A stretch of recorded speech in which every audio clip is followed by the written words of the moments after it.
नमस्कार प्यारे साथियों, लो मैं फिर से आ गया और आप लोगों के लिए एक इम्पोर्टेंट टॉपिक है और दिल्ली सल्तनत के अंतर्गत अलाउद्दीन खिलजी के बारे में हम लोग आज सीखेंगे। तैयार हो आप लोग पूरी तरीके से? एक बार जो है शेयर जरूर कर दीजिए।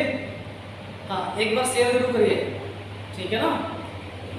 बहुत सही, गुड, ठीक है ना? तो आगे बढ़ते हैं हम लोग। आज क्या पढ़ेंगे? अलाउद्दीन खिलजी के बारे में पढ़ेंगे। कहने का तात्पर्य है मेरा खिलजी वंश के बारे में पढ़ेंगे। किसके बारे में पढ़ेंगे? खिलजी वंश के बारे में। आपने इतिहास में खूब पढ़ा होगा खिलजी वंश के बारे में। तो सबसे पहले हम देखते हैं खिलजी वंश में नक्शे पे नजर डालते हैं। हम लोग मैप पे देखते हैं कि मैप पे हमने चीजों को बताया है कि खिलजी वंश जब चल रहा था तो अलाउद्दीन खिलजी के समय ज़्यादा इम्पोर्टेंट है। तो अलाउद्दीन खिलजी के समय हमारा राजनीतिक तरीके से भारत में किस तरीके से यहाँ पे जो है प्लेस जो जगह है उनका हमने सही तरीके से वर्णन किया है। तो उनको देखते हैं। सबसे पहले अगर देखें तो यहाँ पे मुगलपुर है, ठीक? मुगलपुर, दरअसल जो मुगलपुर है ये मंगोलों की बस्ती हुआ करता था उस समय। मैं 13वीं शताब्दी की बात कर रहा हूँ। उस समय ये मुगलपुर जो था वो मंगोलों की बस्ती हुआ करता था। तो याद रखेंगे ये मंगोलों की बस्ती थी, ठीक? दूसरा शहर हमारा लगा हुआ दिल्ली, और दिल्ली के नियर में एक जगह है बहुत ही इंपॉर्टेंट खास, किलोखरी। कौन सी है? किलोखरी। इसके बाद अगर देखें तो इलाहाबाद के पास मेरा बड़ा मणिपुर है। और दूसरा अगर देखें यहाँ पे दिल्ली से दूरी पर अगर दक्षिण पश्चिम में जाए तो अजमेर है। और अजमेर से ही लगा हुआ एक बहुत ही फेमस जगह है जो रणथंभौर का किला आपने सुना होगा। इसके बाद मेवाड़ भी लगा हुआ है भाई। मेवाड़, चित्तौड़ इसकी राजधानी थी। और चंदेरी, इसके बाद हिलसा, देवगिरी, और नीचे दक्षिण भारत के हमने कुछ चीजें दर्शाई हैं वैसे पीछे। तो शुरू करते हैं हम लोग, ठीक है ना? आगे बढ़ते हैं। सबसे पहली बात तो ये है इसमें अलाउद्दीन खिलजी या खिलजी वंश के बारे में जानकारी सबसे पहले कहाँ से होती है? क्वेश्चन ये है हमारे लिए कि खिलजी कौन थे। तो सबसे पहला उसमें जो है आप जवाब होगा तो वो होगा निजामुद्दीन अहमद। एक्चुअली निजामुद्दीन अहमद जो है ना वो यहाँ पे इतिहासकार है। जैसा आप जानते हैं बर्नी और फखरुद्दीन, ये तीनों इतिहासकार हैं और तीनों इतिहासकारों ने हमारे अलाउद्दीन खिलजी के बारे में और खिलजी वंश के बारे में वर्णन किया है। तो खिलजी जो है निजामुद्दीन अहमद के ऑर्डर जो खिलजी हैं वो चंगेज खान के वंशज के बताए हैं। किसके वंशज बताए? चंगेज खान के, ठीक? तुर्कों के नहीं है, ठीक है ना? दूसरा मेरा एक बर्नी साहब है और बर्नी साहब ने बताया कि ये तुर्कों से बिलोंग नहीं करते थे। कौन? खिलजी वंश। तीसरा हमारा जो बताया है फखरुद्दीन। तो फखरुद्दीन ने ये बताया कि जो तुर्कों में, तुर्क राज्य में या तुर्क साम्राज्य में 64 जातियां रहती थी। उन 64 जातियों में से एक जाति जो थी वो खिलजी की थी। ये हमारे इतिहास का हमें इसके बारे में वर्णन बताते हैं, जिक्र करते हैं।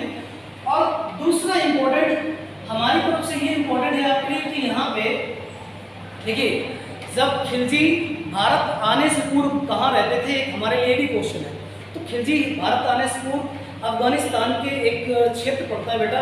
अफगानिस्तान में हेलमंद नदी पड़ती है। उसी हेलमंद नदी के तटीय क्षेत्रों में रहा करते थे। वहाँ इन्हें खिलजी नाम से जाना जाता था।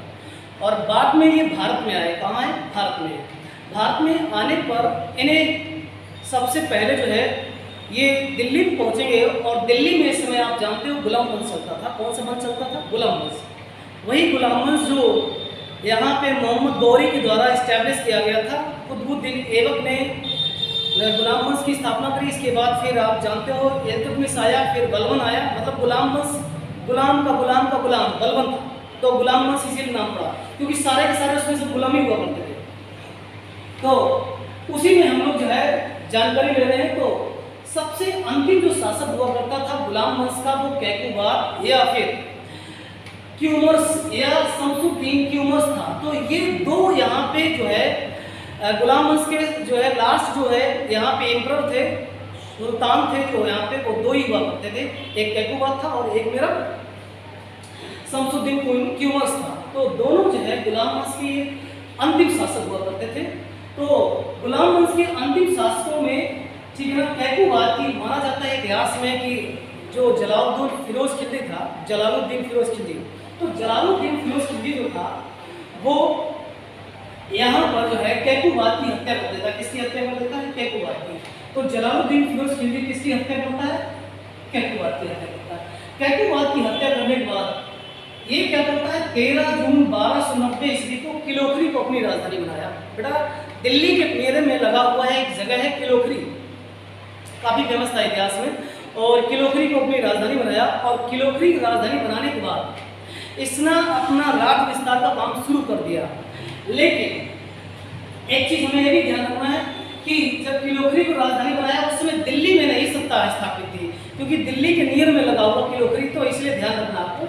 तो दूसरा इंपॉर्टेंट क्या है कि यहाँ पे 1290 ईस्वी में ही एक जो देखिए जलालुद्दीन फिरोज खिलजी जो था वो बचपन से ही कहा जाता है इतिहास में कि वो बहुत ही उदार प्रवृत्ति का था, और इस समय उसकी उम्र तो बहुत ज़्यादा थी, उम्र भी बहुत ज़्यादा थी, 70 वर्ष की थी, और ये है ना थोड़ा उदार प्रवृत्ति का था। इसलिए जब इसने दिल्ली के पास किलोखरी को अपनी राजधानी बनाया, जब इसने सत्ता संभाली, तो ये जो है इसके साम्राज्य में बहुत ज़्यादा विद्रोह होने लगा। जब विद्रोह होने लगा तो एक जगह है बेटा कड़ामणिकपुर, इलाहाबाद के पास एक जगह है कड़ामणिकपुर, वहाँ पर एक शासक हुआ करता था मलिक सज्जू। कौन हुआ करता था? ऐसा हमने डाल रखा है, मलिक सज्जू यहाँ पे एक शासक था। तो इसने क्या काम किया? इसके इतने ज़्यादा भाव बढ़ गए, तो इसने क्या काम किया? इसने क्या काम किया? मुगीसुद्दीन नामक उपाधि धारण कर ली। सुल्तान मुगीसुद्दीन नाम की उपाधि धारण की और अपने आप को सुल्तान कहने लगा। ये बात जब जलालुद्दीन फिरोज खिलजी को पता चली तो वो बहुत ही ज़्यादा क्रोधित हुआ, और उसने अलाउद्दीन खिलजी को है ना इस विद्रोह को दबाने के लिए भेजा। कहाँ? कड़ामणिकपुर। तो कड़ामणिकपुर जो है अलाउद्दीन खिलजी यहाँ पहुंचा और इस विद्रोह को दबाया और यहाँ पर अपनी सत्ता स्थापित की। तो अलाउद्दीन खिलजी यहाँ का सूबेदार बन गया। कहाँ का? कड़ामणिकपुर का, इलाहाबाद के पास। इतनी बहुत ध्यान रखेंगे। और दूसरी इंपॉर्टेंट बात है कि जो जलालुद्दीन फिरोज खिलजी होगा वो क्या करेगा?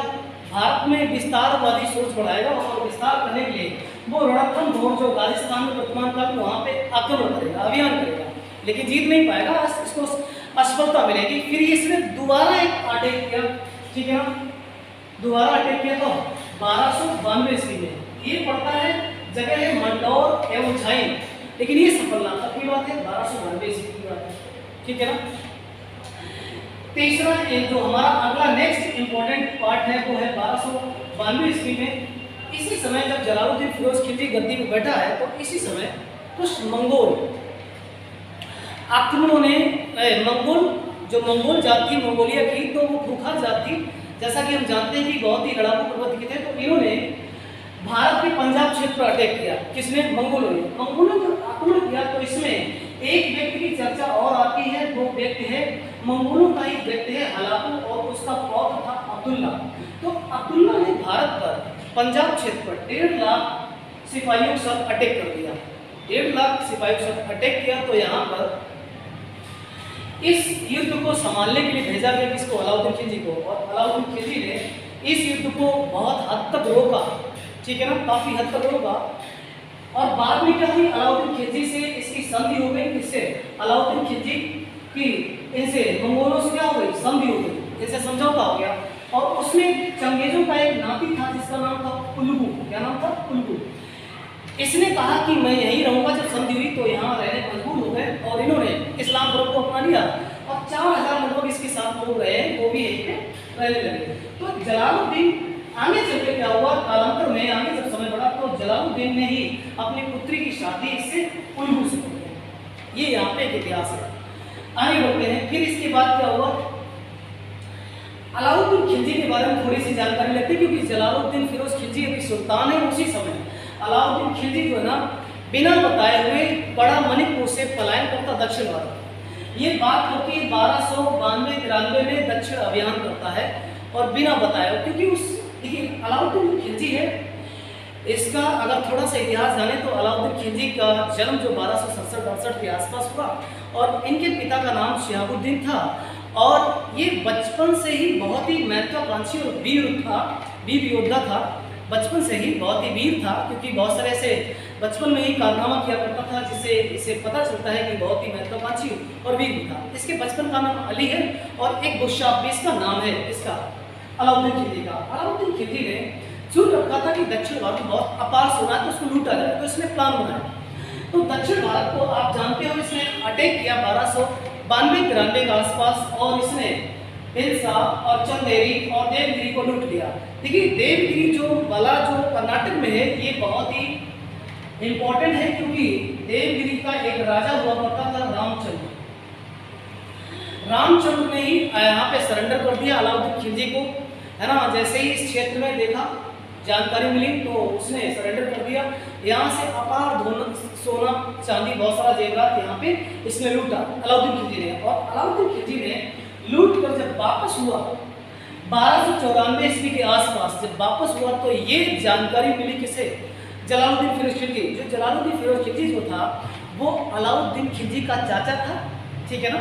और जबकि अलाउद्दीन खिलजी जो है वो जलालुद्दीन फिरोज खिलजी का भतीजा है और दामाद है। देखिए मुस्लिम धर्म में बड़ा है ना, यहाँ पे केवल फर्क होता माँ का, क्योंकि माँ के 2 बच्चे हैं तो उनके साथ 2 जो उनके बच्चे हैं तो दूध का फर्क होता है, मेरा कहने का मतलब है। तो उनमें शादी ब्याह बहुत ही आसानी से हो जाते हैं, लेकिन हिंदू धर्म में ऐसा नहीं होता है, ठीक है ना, क्योंकि इसमें दूध का फर्क देखा जाता है और शादी ब्याह होते हैं। इसलिए ये भतीजा भी है और दामाद भी है।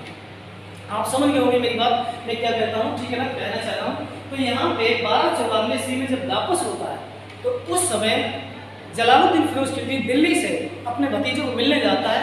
तो दोनों की मुलाकात होती है कहाँ, गंगा नदी के तट पर एक नाव पर, दोनों गले मिल रहे होते हैं। उसी समय अलाउद्दीन खिलजी जो है ना वो उसके मन में कुछ और चल रहा है, और उसके मन में ही चल रहा है कि मुझे दिल्ली की सत्ता मिलनी चाहिए। और इसीलिए अलाउद्दीन खिलजी ने चुपके से चाकू मरवा दिया, बाहर करवा दिया। और जो जलालुद्दीन फिरोज खिलजी था वो काफ़ी बुजुर्ग था और उसकी डेथ वहीं हो गई।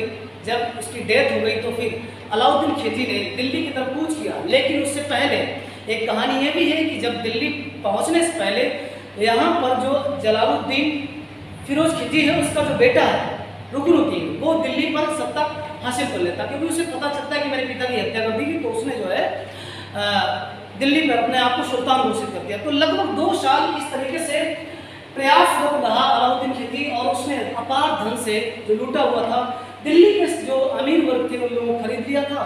और बाद में उसने अलाउद्दीन खिलजी ने 22 अक्टूबर 1296 को, ठीक है ना, 22 अक्टूबर 1296 को गद्दी पर है ना आसीन हुआ और राज्याभिषेक कराया। इसके बाद की कहानी क्या है, इतनी कहानी आपको पता हो गई, ठीक है ना। 22 अक्टूबर 1296 गद्दी बैठा, राज्याभिषेक कराया किसने, अलाउद्दीन खिलजी ने। जब अलाउद्दीन खिलजी गद्दी बैठे तो इसके सामने कई समस्याएं थी। जैसे समस्याएं जो अमीर लोग थे वो भी दिक्कत कर रहे थे, और इसके अलावा जो है मंगोल भी कुछ हस्तक्षेप कर रहे थे। लेकिन अब समय लगेगा, और वो समय है क्या, 1298 ईस्वी में यहाँ पे पुनः मंगोल अटैक करेंगे भारत में। और मंगोल जब अटैक करेंगे तो उत्तरी पश्चिमी सीमा है, उत्तरी पश्चिमी सीमा से अक्सर कर मंगोल आक्रमण किया करते थे।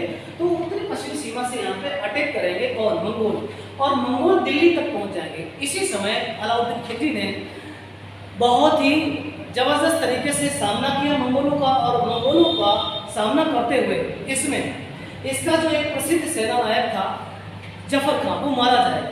और काफ़ी हानि पहुंचेगी इसको, आर्थिक तरीके से बहुत ज़्यादा हानि होगी अलाउद्दीन खिलजी को। लेकिन अलाउद्दीन खिलजी को यहाँ पे उत्साह भी मिलेगा।